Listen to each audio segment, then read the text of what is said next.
Assalamualaikum warahmatullahi wabarakatuh. Waalaikumsalam warahmatullahi wabarakatuh. Alhamdulillah, pada kesempatan kali ini kita lanjut lagi untuk membahas mimpinya Kakak nomor 26 pada tanggal 9 Maret 2019 yang judulnya Perangkap Jaring yang Menutupi Bumi ya, Masya Allah. Jadi kesannya ini agak-agak horor ini. Mencekam. Iya betul. Jadi silahkan Kak, apa yang Kakak lihat secara detil ya dari awal terus sampai akhir itu seperti apa disertai rasa-rasa yang Kakak rasain. Silahkan. Bismillahirrahmanirrahim. Di dalam mimpi itu saya merasakan suasana yang sangat mencekam.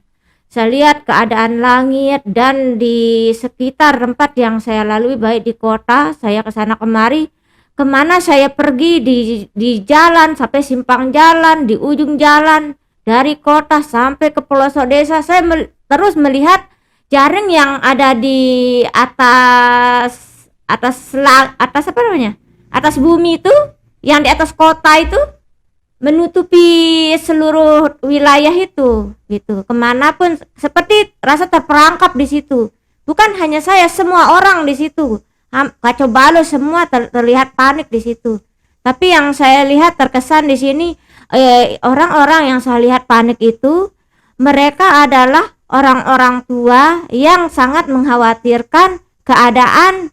Mungkin mereka orang-orang tua yang baik mungkin ya di sekitar itu, yang mengkhawatirkan keadaan, situasi, kondisi saat itu gitu. Sebentar, lebih kepada yang dilihat aja dulu Iya, ya. lebih yang Nah, yang saya lihat saja. Yang dilihat itu di sini kan agak sulit gambaran saya, imajinasi saya ikut mengikuti itu. Jadi Kakak adegannya di banyak tempat tiba-tiba saja berpindah dengan sendirinya gitu. Saya berlari di sana. Saya berlari. Misalkan saya di dalam sebuah kota besar saya ini. Kan bukan hanya saya aja, banyak orang gitu. Mereka panik semua. Kemana kita pergi berlari? Di depan itu sudah terperangkap, tapi jaring itu bukan di depan aja gini. Dia sampai menutupi bumi ini. Gitu, menutupi. Ini kan bumi ketutup begitu. Jadi adegannya banyak lari-lari di sini karena lari ke jalan di sana. Ketutup begini, lari ke sini, jaringnya sampai menutupi begini. Kemanapun kita berlari sudah tidak mampu kemana-mana, sudah kena jaring semua. Gitu. Sekarang spesifikasi jaring itu seperti apa itu Kak? Yang saya lihat warnanya hijau, tapi seperti kayak sinar laser begitu. Kayak sinar laser, tapi rasa di situ kita tidak berani untuk tersentuh sama sinarnya itu, seperti sangat berbahaya di situ. Dan langit saya lihat di situ mencekam, kayak apa, awannya itu berkabut, warna hitam gelap, kayak gitu dah suasana langit itu yang saya lihat. Jadi tidak jelas ini malam, siang apa itu nggak tahu. Tapi itu siang bukan malam. Itu siang tapi dia gelap begitu. Gelap ya. Gelap suasananya, seperti akan turun badai yang sangat besar, yang seperti itu yang saya rasakan. Hati juga terasa ketakutan gitu ya. Semuanya, bukan hanya saya aja yang di dalam mimpi itu panik semua di situ. Berarti di dalam mimpi itu begitu Kakak bermimpi langsung sudah keadaannya seperti itu ya, sudah tidak keadaan ada seperti itu. Dari awal sampai ending mimpi itu seperti itu, rasanya mencekam. Saya berlari ke sana kemari, bukan hanya saya, semua orang gitu, kemana mau lepas dari jaring itu. Kita rasa tidak punya kekuatan, tidak punya kemampuan, tidak berdaya di situ. Kemana-mana kita pergi, jaring itu menutupi bumi itu yang rasanya itu buruk ya Kak ya. Jaring itu tidak ada rasa positif. Kayak kesulitan kita untuk keluar dari situ. Karena rasanya tidak terperangkap sudah. Karena tidak berani nerobos gitu ya. Ada rasa kalau nerobos ini akan berbahaya gitu. Benar. Rasa ketakutan di sini. Berarti di sini adalah kecemasan, ketakutan yang dilihat itu yang dari atas itu warnanya hijau, yang sudah sangat berbahaya. Tapi bukan dari atas langit, bukan seperti jaring ini. Ada menara yang misalnya apa namanya itu menembakkan jaring. Yang menembakkan jaring. Seperti kayak tower seperti sejenis kayak tower gitu. Dari situ dia itu. Misalnya ada tempat ketinggian terus ditembakkan kayak gitu, terus jaring itu berbentuk jaring gitu. Betul. Iya. Ditembakkan dari tempat yang kayak sejenis tower gitu, agak tinggi ya. Benar. Tapi itu seperti jaring dan tidak berani dilewati gitu. Iya, benar. Masya Allah. Jadi ini jelas ini adalah simbol. Nggak mungkin ini kejadian Iya, nyata. Artinya secara harfiah ini nggak mungkin. Tentu ini bermakna simbolis. Kalau sudah simbolis, jadi tugas kita di sini ini maknanya apa? Apa tujuannya diberikan sebuah perumpamaan seperti ini? Kalau di fenomena masyarakat yang kita lihat ini lebih kepada mendekati ini bermakna apa? Kan itu ini kalau kita lihat, karena kan rata-rata mimpi, walaupun tidak semua, tapi banyak di antara mimpi itu sebenarnya yang diberikan itulah makna simbolis. Seperti mimpi Nabi Yusuf alaihi salam juga simbolis. Mimpi raja pada saat itu yang bermimpi itu juga simbolis. Ini pun simbolis. Nah, pertanyaan saya ingat di mimpi nomor 11 gambar binatang berekor di angkasa. Kakak bilang itu gambar-gambar itu seperti terbentuk dari sinar laser. Iya. Warnanya yang agak putih-putih kebiruan ya, putih kebiruan gitu. Kakak bilang. Padahal itu bukan binatang yang sebenarnya, tapi kakak rasa itu yang seperti dari sinar laser itu ada rasa-rasa itu adalah pengaruh dajjal gitu yang kakak ceritakan. Jadi di sini kakak mengulangi lagi bahasa seperti sinar laser lagi seperti itu. Yang ditembakkan. Nah, jadi Dari apakah kakak ngerasa ini kedua mimpi ini punya kaitan gitu kak? Allahu a'lam. Saya enggak tahu juga. Iya, kalau kita lihat dari saya sebagai orang yang berusaha untuk apa sih hikmah mimpi ini yang membuat kita lebih mengetahui fenomena masyarakat, apa yang terjadi di lingkungan kita pada saat ini, di lingkungan bumi lah pada saat ini, sehingga pengetahuan itu menjadikan kita untuk lebih berwaspada dan tahu apa yang kita harus lakukan. Kita mengetahui apa yang menjadi bahaya untuk kita sehingga kita cepat mencari solusinya gitu. Jadi semua itu pasti ada manfaatnya. Berarti orang-orang yang panik itu termasuk saya adalah sebenarnya orang yang mengkhawatirkan, berarti ya mengkhawatirkan keadaan yang seperti itu gitu.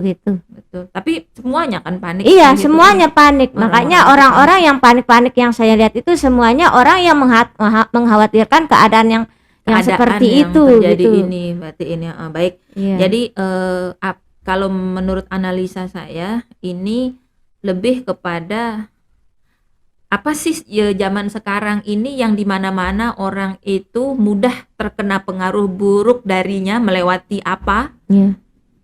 Internet. Iya. Betul, di satu sisi seperti yang sudah kita bahas di mimpi bertemu dengan Imran Hussein, internet itu bagai pisau bermata dua. Kita ibaratnya kita ada musuh ya, kita bisa yang namanya membela diri atau membunuh, membasmi kejahatan misalnya seperti itu, dan kita dibenarkan misalnya menggunakan pisau, tetapi juga bisa menjadi malapetaka atau menjadi bahaya seperti bunuh diri seperti itu. Nah, internet juga tergantung cara pemakaiannya. Media sosial di satu sisi itu adalah sarana dakwah yang luar biasa. Kita juga banyak bisa mengenal ulama-ulama, misalnya kita bisa mengetahui tentang Ustadz Firanda, Ustadz Zulkifli Muhammad Ali, Ustadz Ihsan Tanjung dan lain sebagainya, Imran Hussein melalui media internet. Kita mungkin nggak bisa untuk datang ke sana gitu kan, tapi kita alhamdulillah bisa memahami banyak ilmu dari internet juga gitu, tergantung pemakaian. Nah, kalau sudah di mimpi Imran Hussein dibahas tentang sisi positif dari internet, dan saya merasa dari analisa saya terhadap mimpinya kakak ini adalah berusaha menunjukkan sisi negatif dari perangkap internet itu sendiri. Bagaimana internet itu juga berpotensi dalam merusak kayak gitu, lewat tayangan-tayangan, tontonan-tontonan apa yang disajikan di situ, baik melalui YouTube, artikel, game-game, musik, segala sesuatu yang melalaikan. Nah, jadi di situ. Jadi bagaimana di situ juga generasi muda, jangankan generasi muda, generasi tua juga bisa dibuat lalai. Dirusak. Jadi dibuat lalai gara-gara internet gitu. Dan yang paling mendekati. Saya tidak mengatakan interpretasi saya sudah 100% benar, tidak. Mimpi dan interpretasi atau analisa itu sesuatu yang sangat berbeda sekali.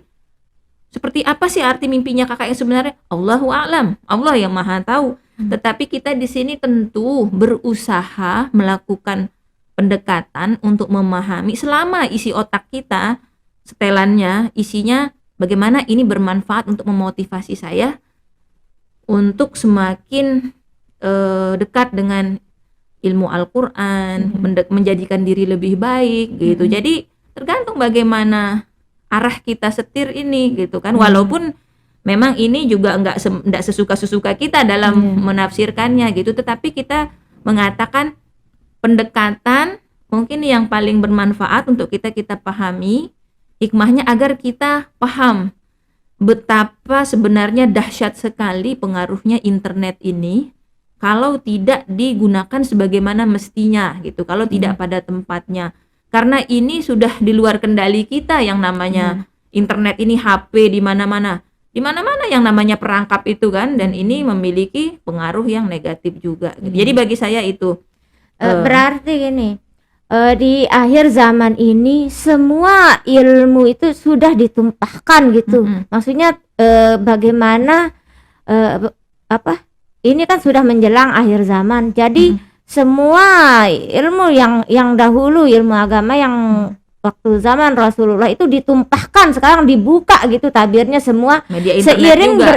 Lewat internet, berbanding dengan besarnya Betul, juga ujian di fitnah, akhir zaman iya, ini. Fitnah akhir zaman ini sangat besar sekali, dan tapi Allah itu maha pengasih dan maha penyayang. Allah tumpahkan semua ilmu pengetahuan tentang akhir zaman ini, bagaimana cara kita mengendalikannya, yaitu dengan dibukanya bagaimana orang begitu mudah gitu, sangat mudah orang bisa mencari tentang hadis, tentang ayat-ayat yang berkaitan dengan apa yang ingin kita cari, kita tanyakan, bisa langsung kita cari di situ. Jadi tergantung kita sekarang, kita mau milih yang mana sesuai dengan mimpi yang sebelumnya. Imran Hussein itu yang positif. Yang ini juga antara air dan api.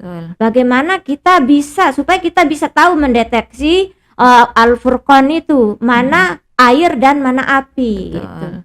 Nah, ya itu makanya jadi Masya Allah ya, jadi kita juga banyak tahu itu kan melalui media internet juga gitu kan, Masya Allahnya. Jadi gitu, jadi seiring tetapi di balik itu banyak sekali juga pengaruh negatifnya apabila tujuan kita mungkin bukan kepada akhirat gitu kan, dan jadi mudah dilalaikan. Dan tidak ada alasan bagi kita bahwa hidayah petunjuk itu tidak pernah kita dapatkan. Itu tidak ada alasan untuk kita nanti di akhirat. Betul. Jadi kembali kepada konteksnya di sini. Jadi apa manfaatnya mimpi ini? Mimpi ini manfaatnya, kita kembali lagi dulu kepada kira-kira di dalam Al-Quran mengingatkan tentang kalimat apa. Jadi mimpi ini, bahwa di sini dunia ini kan penuh dengan ujian-ujian yang melalaikan. Banyak sekali yang namanya hal-hal baik secara khusus di sini yang melalui internet ya, melalui internet di sini kan ya HP kayak gitu kan, jelas melalui internet di sini hal-hal yang membuat kita lalai di dunia ini. Jadi itu mengingatkan kita di dalam surat Al-Hadid di mana Allah berfirman bahwa sesungguhnya tidaklah di dunia itu melainkan mata'ul gurur, yaitu kesenangan yang menipu. Gitu. Banyak orang yang merasa senang gitu, termasuk di sini itu senangnya pada saat mereka memakai fasilitas internet, pegang HP. Tetapi banyak hal juga di situ yang menipu, bermain-main, kemudian melalaikan gitu. Bukan hanya internet saja. Iya, banyak. Betul. Tetapi konteksnya di sini karena ini kan laser yang seperti dari tower. Jadi memang banyak hal pengaruh buruk itu dari sosial gitu kan, tetapi spesifiknya di sini lebih kepada yang berkaitan dengan pemancar atau satelit gitu kan, dan ini diulas lebih spesifik, lebih kepada pengaruh buruk internet dalam membuat manusia itu menjadi lalai dan lupa dengan tujuan hidupnya, bahkan cenderung melakukan perbuatan dosa.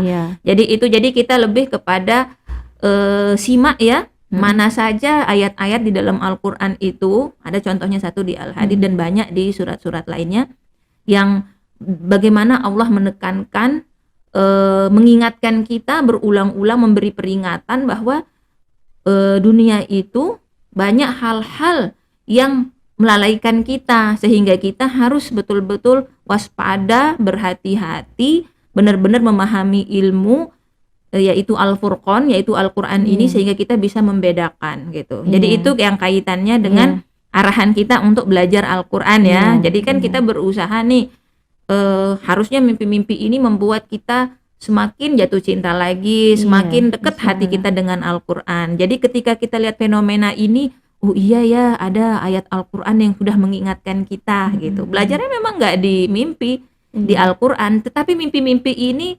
mengingatkan hati kita kepada Al-Quran gitu. Ya, jadi seperti itu, itu arahnya. Jadi udah jelas di sini ya. Jadi manfaatnya kita waspada, pintar-pintar memilih apa yang kita mau tonton, kita mau ikuti. Ya, itu manfaatnya.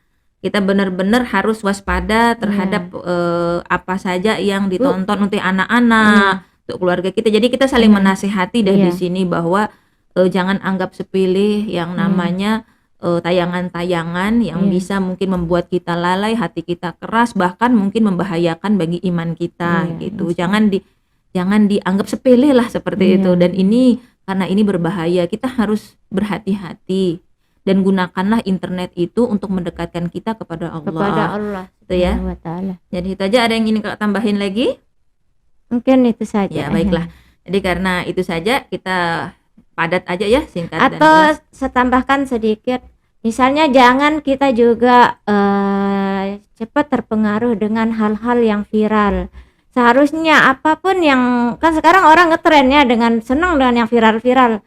Misalnya apa sesuatu yang viral itu, kita harus juga bisa pandai-pandai memilihnya, viralnya yang positif atau negatif untuk diikutin gitu. Kita pilih, kalau viralnya yang positif ya kita ambil gitu. Semisal ada yang negatif, kita tinggalkan gitu. Jadi itulah fungsinya Al-Furqan, biar kita tahu bagaimana cara manajemen waktu juga, apa yang harus kita apa yang harus kita ikuti dan apa harus kita tinggal. Baik, kita mungkin sekian dulu Kak ya.